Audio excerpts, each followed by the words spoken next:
ministérios que sempre é água parada, é aquela água que não flui, que não edifica, que não acrescenta. E durante muitos anos da nossa vida nós estivemos assim, e junto a ribeiros de águas paradas, e a gente não frutificava, e a gente não produzia, e a nossa vida era uma vida como aquela árvore de folhas murchas, então não dá frutos.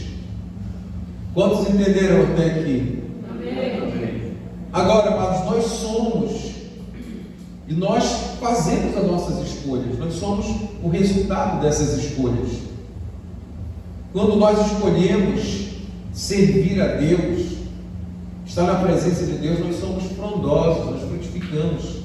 Mas muitas pessoas se fascinam pelas coisas desse mundo, se fascinam pelas riquezas, e muitas vezes são dominadas por ela, por essa busca incessante por mais e mais e mais. Então Marcos, no capítulo 4, versículo 19, ele diz assim: mas os cuidados do mundo e a fascinação das riquezas e as demais abominações concorrendo sufocam a palavra e ela fica infrutífera. Então olha só o que Jesus estava dizendo nessa parábola, que as pessoas muitas vezes elas vêm à igreja, ouvem a palavra de Deus, mas elas são fascinadas pelas riquezas, pelo dinheiro, pelas coisas desse mundo, pelos status sociais que são oferecidos, e tudo isso, amado, sufoca a palavra, e a palavra se torna infrutífera na vida dessas pessoas. Então a palavra, ela é o rio, é isso que diz o Salmo 1 que nós lemos. Sem a palavra de Deus, a nossa vida não frutifica, nós não temos frutos e nós não teremos sucesso. Então é só frustração, é só frustração. E uma pessoa frustrada é muito difícil de lidar, amados, porque o frustrado ele tem que recomeçar de novo, ele tem que fazer diferente do que ele fez. Então é muito difícil para algumas pessoas vencerem o estado de frustração, e tem pessoas que vivem uma vida toda e nunca se recuperam de uma frustração. Mas nós não vamos falar sobre esse assunto nessa manhã. Eu quero dizer para você, amado, Deus nunca foi, não é, nunca será contra os seus filhos serem prósperos, contra os seus filhos terem riquezas. O problema é quando o homem fica fascinado pelo que o dinheiro pode comprar, pela riqueza, pelo poder que ele sente ao ter dinheiro, porque na realidade Deus é a origem de todas as bênçãos. É Deus quem nos abençoa, incluindo a nossa vida financeira também. Somos abençoados por Deus nessa área. É por isso que 1 Samuel capítulo 2, versículo 7, a palavra diz que o Senhor empobrece e o Senhor enriquece. O Senhor abaixa e o Senhor levanta. Amém? Então quem é que enriquece o homem? Quem é que põe para baixo e quem levanta? É o Senhor. A única riqueza que não vem acompanhada de desgosto é a bênção de Deus. É a riqueza que advém, que provém da bênção de Deus. Essa riqueza ela não traz desgosto. Provérbios capítulo 10, versículo 22, ele diz: a bênção do Senhor enriquece, e com ela não traz desgosto. É por isso, amado, que nós temos que buscar em Deus. Agora sobe lá um pouquinho no versículo 4, ele diz: o que trabalha com mão remissa empobrece, mas a mão do diligente vem a enriquecer-se. O que é que significa isso aqui? Sabe por que tem tanta gente pobre nesse mundo? Por causa dessa mão remissa. Tudo que a pessoa faz é mais ou menos. Ela é um profissional mais ou menos, né? Ela leva uma vida mais ou menos. ela estudou e tirou aquelas notas na escola, mais ou menos. Sabe o que é isso? Mão remissa. É a pessoa que vive uma vida mais ou menos, tudo na vida dela é mais ou menos. Ela nunca prima pela excelência. Ela nunca chega à excelência. Isso se chama mediocridade, vida medíocre. E muitas pessoas vivem uma vida medíocre. Meu irmão, Deus, ao fiel, Ele se mostra fiel. Portanto, se Deus te abençoou com valores, e isso é uma forma de nós sairmos dessa vida de mediocridade, é quando nós buscamos em Deus. E se Deus te abençoa com tudo que Ele te dá, tudo aquilo que você não possuía antes. Pastor, eu não tinha emprego e Deus abriu a porta de um emprego para mim. Eu era pobre, hoje eu tenho condição. Deus me tirou da pobreza para uma vida melhor, uma condição de vida melhor. Então você deve entregar como prova de fidelidade e gratidão a Deus as primícias de tudo que você recebe, de tudo que você recebeu dele. Se promoções no trabalho, causas ganhas na justiça, indenizações. Se você reconhece que foi Deus que abriu a porta para você do emprego, da vida que você tem hoje, então você tem que dizimar da tua renda para Deus. Deus não vai encher a conta bancária, guarde isso no teu coração, de alguém se não houver um propósito. E qual é o propósito então, meu pastor? De ter muito. Honrar a Deus com o teu muito. Você vai honrar a Ele. Você vai ser fiel a Deus nesse muito que Deus te deu. Porque o compromisso de Deus, diz a palavra, é retornar tudo multiplicado para nós. Isso é um compromisso que Deus tem conosco. Ele diz a 30, a 60 e a 100 por um. Depende da tua fé, depende do que você acredita. Agora, se você não acredita, é zero. Então Deus está mandando te dizer nessa manhã: meu filho, é melhor dar do que receber. E eu aprendi isso muito cedo na minha vida, graças a Deus por isso. Que eu aprendi muito cedo na minha vida que melhor é dar do que receber. Lembra do texto que nós lemos? Eu quero ler de novo esse texto aqui, em 1 Samuel 2,7. Vamos falar juntos aqui, todos nós. O Senhor empobrece e enriquece, abaixa e levanta e exalta. Aplauda o Senhor. Então a Bíblia diz, irmão, que é melhor dar do que receber. É a palavra de Deus. Por que é melhor dar, pastor, do que receber? Quem dá é porque é próspero, né? Ninguém está generoso. Muito bem, pastor. Bem lembrado, é próspero, é generoso. Agora, quem só recebe e nunca dá nada, ele é o quê? Avarento, miserável, mesquinho, né? Pobre. Ele não consegue dar. Isso é pesado, amados, mas é realidade. É a realidade. Nós temos que ser realistas. Nós temos que ver as coisas como elas são. Agora, quando nós dizimamos e ofertamos, nós estamos dizendo para o diabo, sei lá, tem gente que diz que é para o universo, tem gente que diz que é, né? Estamos mandando uma mensagem, sei para quem. Mas o fato é que nós estamos dizendo: eu não sou pobre, eu sou generoso, porque eu tenho para dar. Então essa é a mensagem que eu estou dizendo, que eu estou mandando para o mundo espiritual, né, pastor? Para o universo, para seja lá para onde for, para a energia cósmica. O mundo espiritual, da luz todos. Eu não sou pobre, né? Eu tenho para dar, eu sou generoso. E diante disso, amado, eu quero fazer 3 perguntas para você nessa manhã.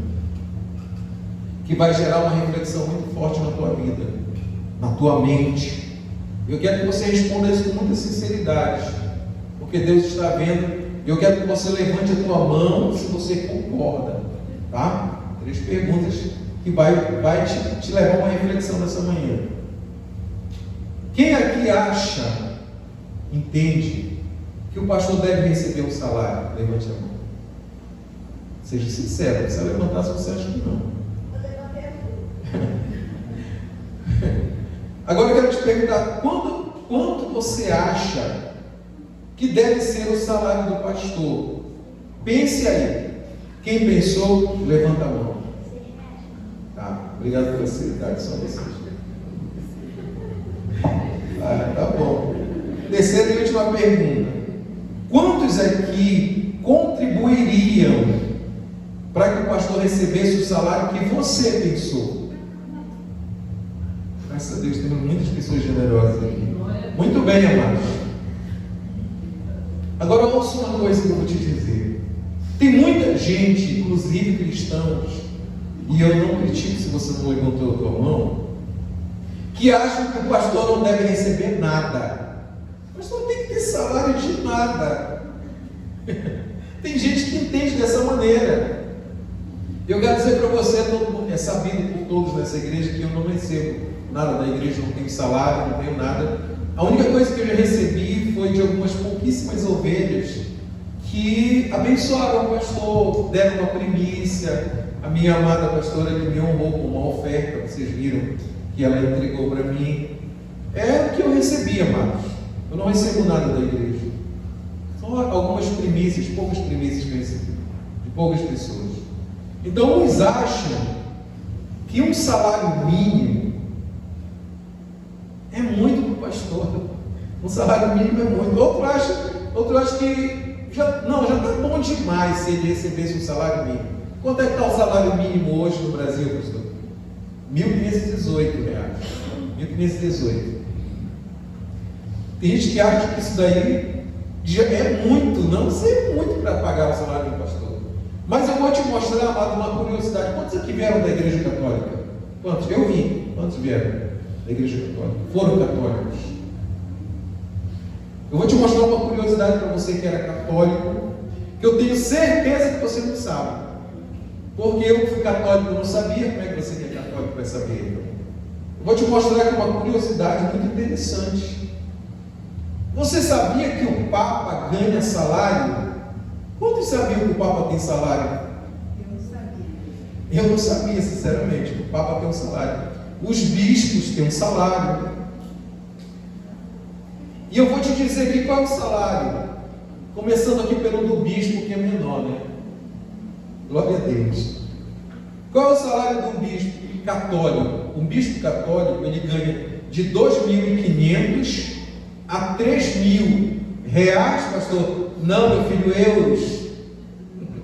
Euros. Que dá o valor, trazendo para o nosso real, de 15.970 a 19.164 euros. Podendo ganhar mais subsídios adicionais, né? Eles têm direito. Eles têm direito a viagem, alimentação, viagem livre, alimentação, veículos. Tudo isso pago por quem? Pela diocese, que é formada pelos fiéis. Agora vem o salário do Papa. Quanto é o salário do Papa, pastor? 30 mil reais, não, meu filho, euros, que ele só recebe em euros, que dá no valor de 191.646 reais. Você sabia que o Papa ganhava de salário mensalmente 191.646 reais? Eu não sabia. E mais subsídios. Ele tem um subsídio no valor de 2.500 reais, euros. Ele só recebe em euros. Que dá, transferindo para o nosso real, dá um valor de 15.970 reais agora, 100 reais. Então esse custo de vida do Papa, dos bispos, ele é pago pelos fiéis, pela diocese, pelo patrimônio da Igreja Católica. Agora uma coisa que é interessante, é que ele é igual ao Lula. o que ele gasta não pode ser anunciado. É tudo sigiloso. Não pode ser divulgado, assim como o Lula e a Janja, é o que o Papa gasta. Não é divulgado. É tudo sigiloso, não se torna público. Tudo isso tirado do patrimônio da Igreja Católica também, que tem um patrimônio estimado em ativos de 5,69 bilhões de reais, pastor? Não, de euros. Tudo isso, que são ativos, tudo aquilo que pode ser transformado em dinheiro, né? O que pode ser convertido em dinheiro, são ativos, são patrimônio. Então, a Igreja Católica, assim como muitas igrejas evangélicas, não são poucas, elas servem a Mamon. Você sabe quem é Mamon? Alguns sabem quem é Mamon. Olha só o que Paulo escreveu aqui na primeira carta a Timóteo, no capítulo 6, do versículo 9 ao versículo 10. Ele faz uma advertência para a igreja, para líderes, para toda a igreja. Ele diz: mas os que querem ser ricos caem em tentação. Mas isso aqui é uma maldição, mano. Os que querem ser ricos caem em tentação, e em laço, e em muitas concupiscências. Você vai entender depois isso aqui. Concupiscências loucas e nocivas, que submergem os homens na perdição e ruína. 10. Porque o amor ao dinheiro é a raiz de todas as espécies de males. E nessa cobiça alguns se desviaram da fé e se transpassaram a si mesmos com muitas dores. Olha só, isso é uma reflexão. O que é que ele está falando aqui? De uma obstinação do homem pela riqueza e pelo dinheiro, que pode vir a se tornar um laço na vida de qualquer um de nós. Então veja que são muitos males, mas o pior de todos os males é o amor pelo dinheiro. É um amor que pode desviar o cristão da verdadeira razão de ele estar na igreja, que é a fé em Jesus Cristo. É o relacionamento com Deus que tira ele desse foco. Agora, o mais engraçado, amado, disso tudo, isso é engraçado que eu vou dizer agora para vocês, é que nem sempre quem ama o dinheiro tem o dinheiro, pastor. Às vezes o camarada ama o dinheiro, mas ele não tem. Porque o dinheiro por si só ele não é o mal, mas colocar o dinheiro na riqueza, o nosso foco, aí sim, isso é mal.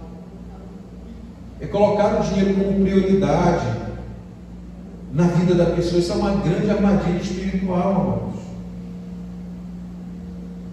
As pessoas que se rendem a esse espírito maligno se tornam escravos de Mamon. E você vai saber já quem é Mamon. Nós não podemos colocar o dinheiro entre o nosso relacionamento com Deus. Mamon não pode fazer parte da nossa devoção a Deus. Mateus no capítulo 6, versículo 24, ele disse: não podeis servir a Deus e a Mamon. Não podeis servir a Deus e a Mamon. No versículo 33, esse é o 24, no 33 ele diz: porque os gentios é que procuram todas essas coisas. Então quem é que vive assim? O pessoal do mundo, o povo gentil, não são os cristãos. Agora, quem é o Mamon? A palavra Mamon, ela vem do aramaico, e ela vem como uma personificação do dinheiro ou das riquezas. É uma personificação. Então a expressão Mamon, ela dá ao dinheiro características de senhor. É a pessoa que é escravo daquilo ali, é o senhor dela.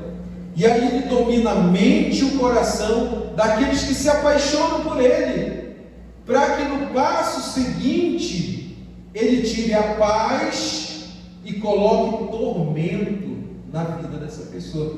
São atormentados,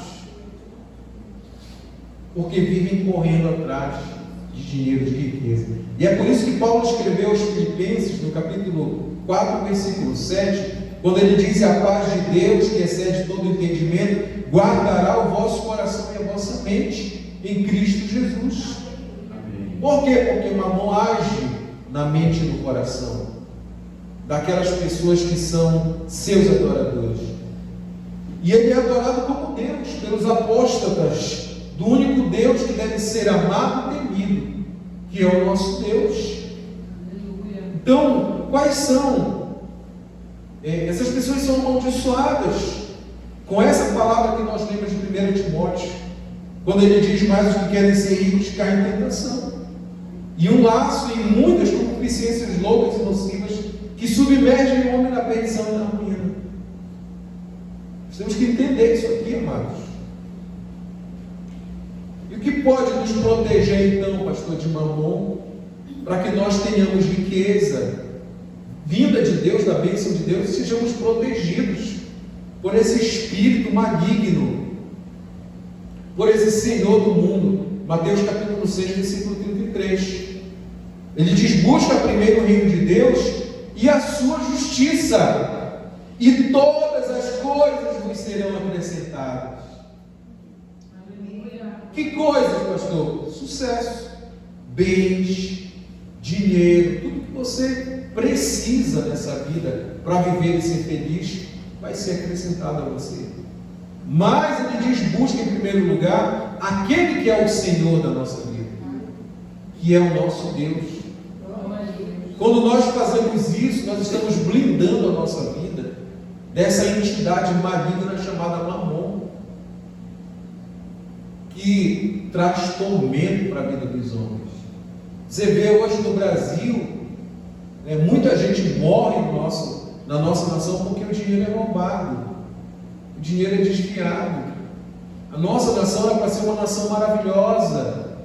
Nós éramos para ser aqui no estado do Amapá, não era para ter pobre, não era para ter favela, era para ser rico, isso aqui, amados. Todos nós no estado do Amapá era para ter riquezas, porque a riqueza que tem aqui, se fosse dividir com cada uma pessoa daqui, amado, só tinha milionário nesse estado. Você consegue perceber isso? Nós temos uma montanhas aqui lotadas de minério, de toda sorte de riqueza mineral. Nós temos uma costa abençoada por Deus com uma bacia que é uma das maiores do mundo de petróleo. Nós temos terras aqui que, se você jogar qualquer semente, joga lá e vai embora, que depois tem uma árvore aqui. Terras produtivas. Mas o povo vive com fome. O povo é pobre, é miserável no estado do Amapá. Então, amado, tudo isso por quê? Por causa de dinheiro, por causa de riqueza. Vem tanta riqueza para esse estado que nós não sabemos nem para onde vai, porque não chega na educação, não chega na saúde. Eu fiquei abismado quando eu vi uma jovem parece que ela tinha 18 anos, amputaram a perna daquela jovem, por falta de uma cirurgia ortopédica que poderia ter corrigido a situação, e deixaram ela esperou tanto tempo que depois necrosou e teve que amputar. É isso que eles estão fazendo com o nosso povo, por causa de dinheiro, por causa de riqueza. São escravos de Mamon, são adoradores dele, desse demônio que tira da pessoa todo o sentimento de humanidade, que tira da pessoa a alegria de ser generosa, a alegria de poder trazer na casa do Senhor uma oferta e ofertar no reino de Deus. Então eu quero dizer para você, quando você chegar ao sucesso, lembre-se do que Paulo disse aqui em 1 Timóteo, capítulo 4, versículo 17 ao 19. Lembre-se disso, porque Deus vai te colocar lá, amém? Manda os ricos desse mundo que não sejam altivos, que não ponham a esperança na incerteza da riqueza. Por que ele fala de incerteza da riqueza? Porque quanta gente que ele já viu que era milionário, que era rico e hoje estou na miséria. Por isso que ele diz, é uma coisa incerta. Ele diz, mas em Deus, que abundantemente nos dá todas as coisas, para dela gozarmos. Não é maravilhoso isso, amado? Quando você recebe de Deus para a tua vida, tudo que você precisa para você ser feliz, para você ter uma vida abençoada. Glória a Deus. Versículo 18, que façam o bem. Ele está falando com ricos, não está falando com pobres, pessoas que enriqueceram. Então ele está dizendo a você, tem que pegar o teu dinheiro e faz o bem. Faz bem com ele, não seja egoísta, não pense só em você mesmo, faça o bem para outras pessoas. E aí ele diz, façam bem, enriqueçam em boas obras, repartam de boa mente e sejam comunicados. Então ele diz, olha, socializa, você pode fazer o bem, você pode fazer boas obras, você pode ajudar, né? Tenha uma mente boa, tenha bons pensamentos. No versículo 19, quem tesouro para si mesmos, um bom fundamento para o futuro, para que possam alcançar a vida eterna. Então veja só, ele relaciona isso com a vida eterna, as riquezas. Como que nós podemos utilizar isso para que nós tenhamos bom fundamento para a nossa vida, nós alcançarmos a vida eterna? Fazendo exatamente o que ele está dizendo aqui, fazer o bem, enriquecendo, não cada vez mais dinheiro, mas com boas obras, ajudando no que você puder ajudar, contribuindo. E eu falo isso porque eu sempre tive isso em mente, eu sempre ajudei. Eu sempre ajudei. Durante o tempo nós ajudamos, antes de abrir a igreja, nós contribuíamos com uma obra social. Mas você quer ser próspero, ajude alguém, ajude alguma coisa, faça alguma coisa com o teu dinheiro. Mas eu tenho que dar um pouquinho. Não importa, amado, dê esse teu pouquinho, ajuda.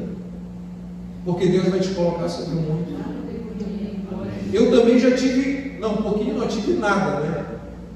Depois que foi pouquinho, mas depois cresceu, graças a Deus, né? E Deus acrescenta cada dia mais. Então, com o pouco que você tem, você pode ajudar, para que Deus te coloque sobre o mundo. Às vezes a pessoa pensa assim, não, eu vou ajudar quando tiver milhões. Ela nunca vai ter os milhões. Nunca vai ajudar quando vai ter os milhões. Aleluia. Agora eu te pergunto, nós podemos ter riqueza e vida eterna? Em certa ocasião, olha só, um jovem perguntou para Jesus. Esse sim era muito ricão. Esse um tinha os milhões. Ele pergunta para Jesus, está lá em Marcos, capítulo 10, versículo 17 até o 20. Vamos ler aqui. Ele diz para Jesus, o que eu devo fazer para me ter a vida eterna? Ele já tinha, nesse mundo ele já tinha tudo, né? Já tinha dinheiro, ele tinha posse, tinha muita coisa, dinheiro para ele não é problema. Mas ele pensou, a vida não é só isso aqui. Tem a vida eterna, tem o por vir, eu acredito nisso. Então ele encontrou com Jesus, ele aproveitou para perguntar para Jesus, Senhor, o que eu devo fazer para herdar a vida eterna? Porque aqui nesse mundo eu já tenho tudo. Então, se fosse no pacto da graça hoje, né, que nós vemos no novo pacto, Jesus teria dito para ele, Paulo disse, pelas graças eu salvo mediante a fé. Isso não vem de vós, é um dom de Deus. Não há nada que você possa fazer para que você alcance a salvação, porque a salvação é por graça. Mas não havia sido inaugurado o pacto da graça de Deus.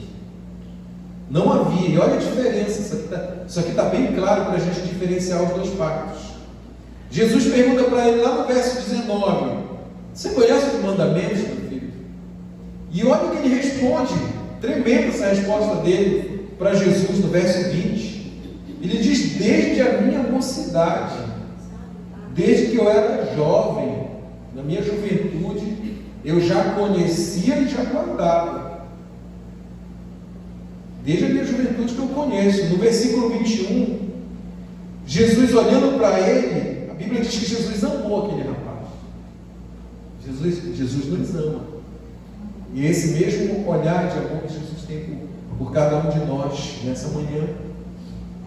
E Jesus disse para ele, falta só um detalhe.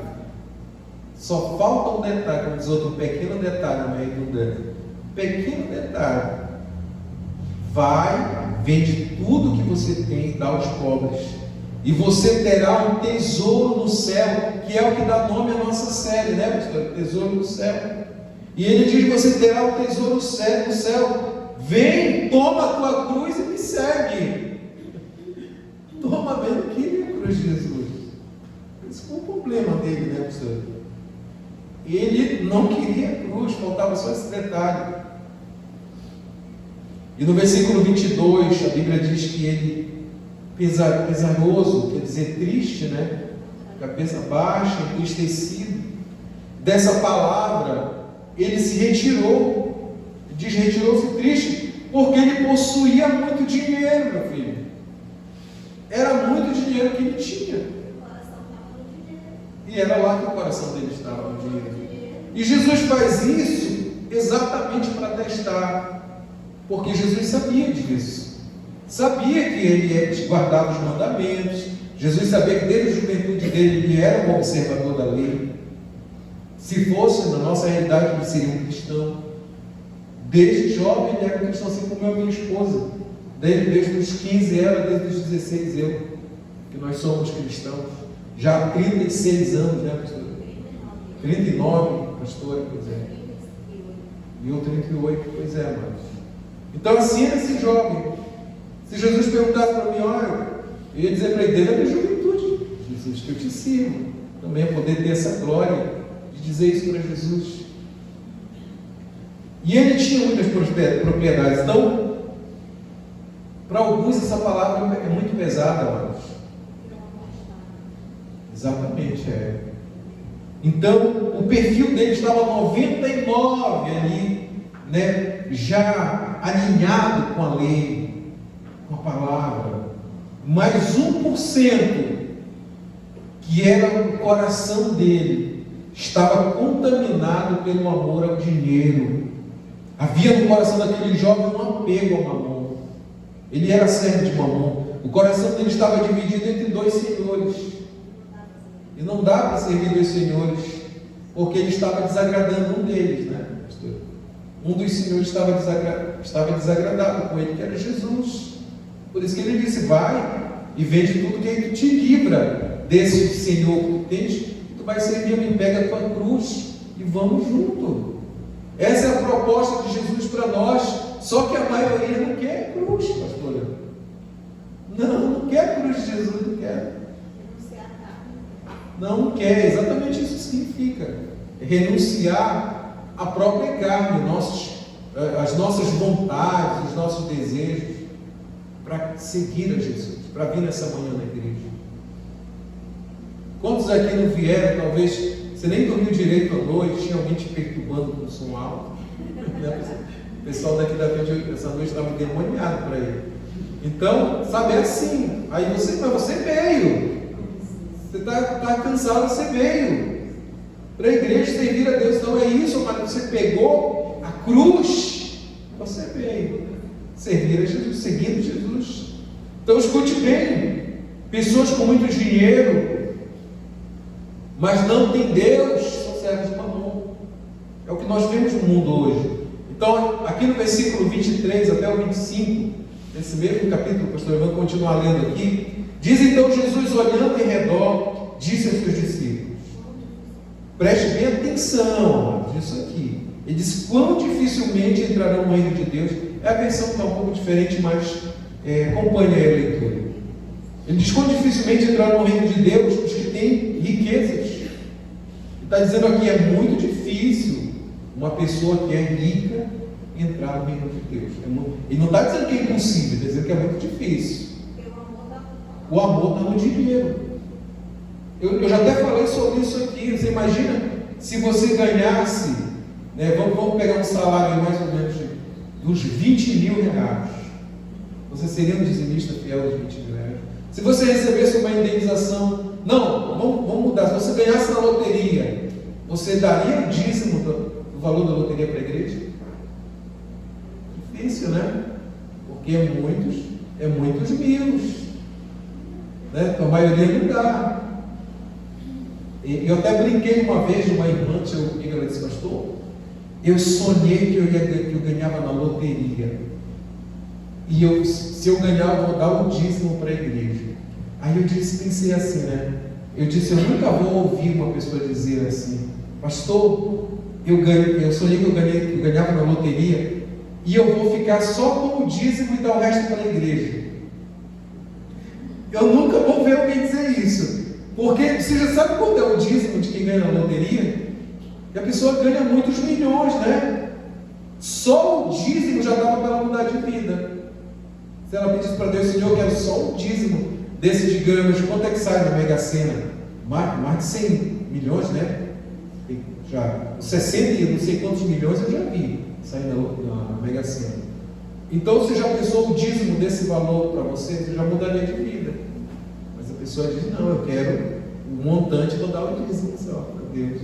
Aí não tem nada. Não tem nada, não ganha nada. E eu sei que aquilo ali era coisa, foi só um sonho, aquilo não ia acontecer na vida dela, eu sei. Como de fato não aconteceu. Então, amados, é assim que as pessoas agem, o amor ao dinheiro. Né? Eu, graças a Deus, não era muito, né, pastor, mas eu fiz a doação de todo aquele valor que eu recebi da indenização, que eu terminei a minha faculdade e eu não tinha recebido o diploma. A faculdade passou, acho que bem uns 3 anos para me dar o diploma, não foi, professor? E a última vez que eu fui na faculdade para tentar negociar, a responsável lá, não sei o que ela era lá dentro, ela bateu a porta na minha cara. Ela bateu a porta na minha cara. Eu disse para ela, eu falei: mesmo assim eu não venho mais aqui e eu vou receber esse diploma das mãos do juiz. E assim eu fiz. Eles quiseram me dar o diploma depois, eu disse: não, eu vou receber das mãos do juiz lá, quando ele estiver diante dele. E de fato foi o que aconteceu. Eu recebi meu diploma das mãos do juiz e eles me indenizaram pelos danos morais. E como não era o dinheiro que eu esperava, e eu sei que Deus ele provê por meio da nossa vida, eu disse aqui para a igreja, declarei que eu vou doar todo esse dinheiro da minha indenização para a igreja. E de fato eu fiz isso. Não fiquei com nem um centavo, doei tudo para a igreja. E a advogada que fez com a gente era uma irmã. E eu achei que ela também ia fazer o mesmo, né? Assim, vai pensar: não, pastor, eu também vou doar para a igreja. O menos dizimar, mas nada fez. Então, amém. Mas eu fiz a minha parte, que foi o que Deus colocou no meu coração. Então eu repassei todo o valor para a igreja, para que fosse feito muitas coisas que estavam precisando da igreja fazer. Não fiquei com nenhum centavo desse dinheiro. Então, é isso, amado, é de se desprender dessas coisas. Às vezes, Deus faz chegar a nossa vida para prover para a igreja. Nós temos que ter esse sentimento, né? Essa sensibilidade espiritual, de saber que Deus está provendo por meio da nossa vida. Então eu entendi isso e repassei para a igreja todo o valor, não fiquei com nada. Então os discípulos eles ficaram chocados com a afirmação de Jesus, aqui no versículo 26, de como era difícil um homem rico entrar no reino dos céus. E ele diz assim: eles se admiraram ainda mais, dizendo entre si: quem poderá, pois, salvar-se? Jesus falou isso: quem vai salvar então? Para ver que todo mundo gosta, né? Mas não vai salvar ninguém nesse mundo. Então é muito simples, ninguém pode se salvar, irmãos. E não é obras que vai salvar o homem, né? Não são obras. Então no versículo 27, aí Jesus esclarece tudo isso aqui nesse versículo. Ele diz: Jesus, porém, olhando para eles, disse: para o homem é impossível. Para o homem é impossível, mas não para Deus, porque para Deus todas as coisas são possíveis. Glória a Deus. Então, meu irmão, a vida eterna é um presente de Deus. É verdade, pastor. Glória a Deus, é um presente de Deus a vida eterna. Aleluia. Todos, ricos, pobres, dependem da misericórdia de Deus. É para ter a vida eterna. Só Jesus pode salvar. Então a impossibilidade ela não estava em ser muito rico, ou ter muito dinheiro, não, amado. Definitivamente não. Mas estava ali na apostasia, quando o foco deixa de ser Deus e passa a ser o dinheiro. Quando a pessoa ama mais o dinheiro, mais a riqueza, e quando ela põe a confiança dela nisso, Aleluia. e aí ela tem um apego por isso, ela tem um apego pelo dinheiro, e às vezes ela nem, por causa disso, não tem muito também, né? Porque a gente já falou aqui, já pregou que quanto mais a pessoa corre atrás de dinheiro, mais o dinheiro corre dela. Eu já corri atrás de dinheiro, o dinheiro já correu de mim. Hoje em dia a gente fez as pazes, né? A gente vive o love. Mas eu já corri atrás dele também, e ele correu de mim muitas vezes. Então, para terminar, Marcos 10, 28, já vamos terminar. Diz assim: então Pedro começou a dizer a ele, olha só o que Pedro disse aqui para Jesus. Deixamos tudo. Então Pedro começou a dizer a ele: veja, nós deixamos tudo e te seguimos. Olha só, foi o que ele disse para o rapaz lá, né? Pega a tua cruz e me segue. Vende tudo que tens, pega a tua cruz e me segue. Aí Pedro questiona aqui. Pedro ouviu isso e ele vem e diz para Jesus: nós fizemos isso. Assim como nós que estamos aqui, eu e minha esposa, fizemos isso. Te seguimos. No versículo 29, assim Jesus respondeu e disse: seguramente, eu vos digo, não há ninguém que deixou casa, ou irmãos, ou irmãs, ou pai, ou mãe, ou esposa, ou filhos, ou terras, ou dinheiro, riqueza, acrescentando aí, por minha causa e pelo Evangelho, versículo 30, que não receba 100 vezes mais, já neste tempo, nessa vida, irmãos, irmãs e mães e filhos de terra, com perseguições, e no futuro, a vida eterna. Aleluia. Então, o que Jesus está dizendo quando você abre mão, como eu fiz? Não foi só uma vez. Ele diz que você vai receber 100 vezes mais nessa vida. 100 vezes mais nessa vida. E no porvir você tem guardado a vida eterna. Você imagina o que é isso? É uma promessa. É uma promessa que Jesus dá não só no mundo espiritual, mas no mundo físico. Aqueles que colocam o reino de Deus em primeiro lugar e toda a sua justiça. Então o que Jesus está dizendo aqui, ele não é contra prosperidade, ter muito dinheiro. Jesus jamais vai ser contra isso, desde que nós não façamos disso a nossa prioridade. Mas a nossa prioridade tem que ser Deus. E aí ele diz: tudo será acrescentado. Amado, você não vai correr atrás de dinheiro, vai correr atrás de ti. Glória a Deus. Quando ele diz que tudo é acrescentado, ele está dizendo que as bênçãos vêm para a tua vida sem esforço. É como diz o salmista: não adianta tu acordar cedo, ir trabalhar e granjear o teu alimento, o teu dinheiro, passar o dia todo ralando, chegar tarde em casa para dormir, no outro dia tu levanta cedo de novo. Ele diz que não adianta, se Deus não te abençoar, você vai estar fazendo isso em vão. É por isso que Pedro diz: eu não dou soco no vento. Não, eu sei o que eu estou fazendo, eu estou seguindo a palavra de Deus. Eu não fico esmurrando o vento. Então essa é a promessa de Deus. Coloca em primeiro lugar, e você vai ver tudo sendo acrescentado na tua vida no devido tempo. Tudo chegando. Não te apressa, mano. Não tenha pressa. As pessoas tentaram me apressar muito na vida. Eu tive até pastor que tentava me apressar: não vai comprar o carro, não vai comprar não sei o quê. Não chegou o tempo de Deus ainda. Quando Deus me abençoar, não vem desgosto junto, vem só bênção. E é isso que eu quero no tempo de Deus, amados. As coisas, quando vêm no tempo de Deus, ela não vem acompanhada de desgosto. Ela não vem acompanhada de frustração. A pior coisa dessa vida é a frustração. É um sentimento que eu não sei lidar. E eu sei que isso para pessoas, né, que são do espectro é terrível. Eu lido com pessoas assim. O sentimento da frustração é a pior coisa. Quando a pessoa se frustra, porque muitas vezes ela não consegue mais sair daquele buraco. Então é por isso que as coisas têm que vir no tempo de Deus. Porque quando vem no tempo de Deus, ela vem trazendo bênçãos, felicidade e alegria. Você vai desfrutar, você não vai sofrer. Amém? Assim diz o Senhor.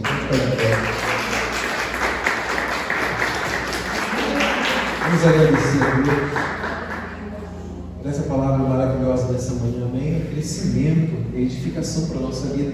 Nós estamos criando raízes profundas na palavra.